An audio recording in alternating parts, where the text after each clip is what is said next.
Баршаңызға сәлем. Шаш төгілуіне және де шашты өсіруге арналған екі масканы айтатын боламын. Видеоның соңына дейін қараңыздар. Каналыма тіркеліп, қоңырау шағын басуды ұмытпаңыздар. Ең алдымен бірінші маскаға табиғи бал қажет болады. Одан кейін бір жұмыртқаның сарысы и бір пияздың жартысы қажет болады. Орташа үлкендікте пияз жеткілікті. Одан кейін осылай касторовый май аптекаларда сатылады.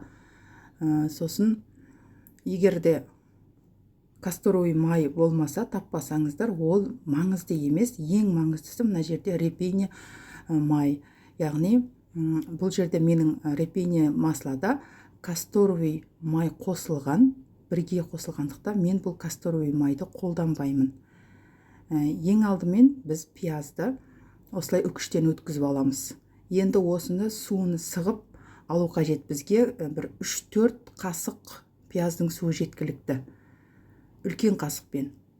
Сіздер өздеріңізге ыңғайлы, өздеріңіз қалағандай етіп суыны ажыратып алсаңыздар болады. Маған ыңғайлы осы марлымен суын сығып алған. Осылай маска жасайтын ыдысымызға пияздың суын сығып аламыз. Жарты пияздың суы өзі осылай 3-4 ас қасықта су шығады. Мінекей. Енді осыған біз бір ас қасықта бал қосамыз. Бал міндетті түрде табиғи болған дұрыс. Егер табиғи болмаса, ол пайдасы болмайды ешқандай. Сол үшін табиғи бал таңдауды ұмытпаңыздар.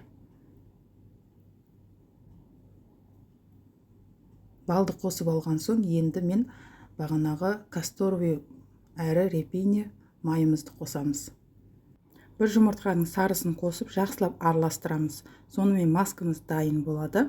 Дайын болған масканы шаштың түбінен бастап ұшына дейін жақсылап жағып, оны ағаш тарақпен тарасаңыздар өте керемет. Егер ағаш тарақ болмаса, кәдімгі тарақпен тарап, шаштарыңызды пакет киіп аласыздар да, үстінен жылы сүлгімен орап қойыңыздар. Сол кезде 1 сағат қойып қоясыздар.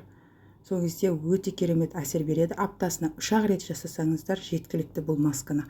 Ал енді екінші маска бұл пияздың осындай алтын түсті қабықтарымен жасалады. Өте оңай, жылдам дайын болады.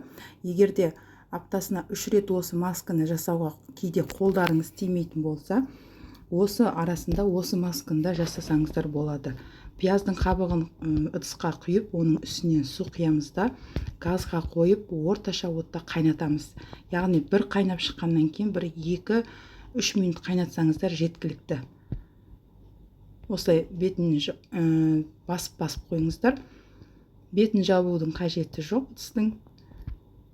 Қазір қайнап шыққаннан кейін көрсетемін. Мінекей, осындай түс болып шығады. Енді осыны пияздың қабықтарын судан ажыратып алып, суды басқа ыдысқа құямыз да, кішкене суыған күтеміз да.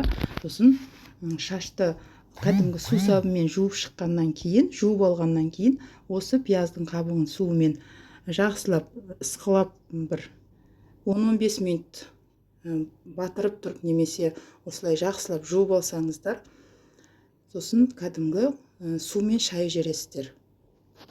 Міне қабығын ажыратып алдым. Енді осыны басқа ыдысқа құйып көрсетейін. Түсін мінекей. Қыздар, бұл екі масканы да сіздер егер жасап көрсеңіздер, пайдасы өте керемет, 100% нәтиже беретін маскалардың бірі. Мен өзім қолдандым, нәтижесін көрдім, сіздерге ұсынып жатырмын.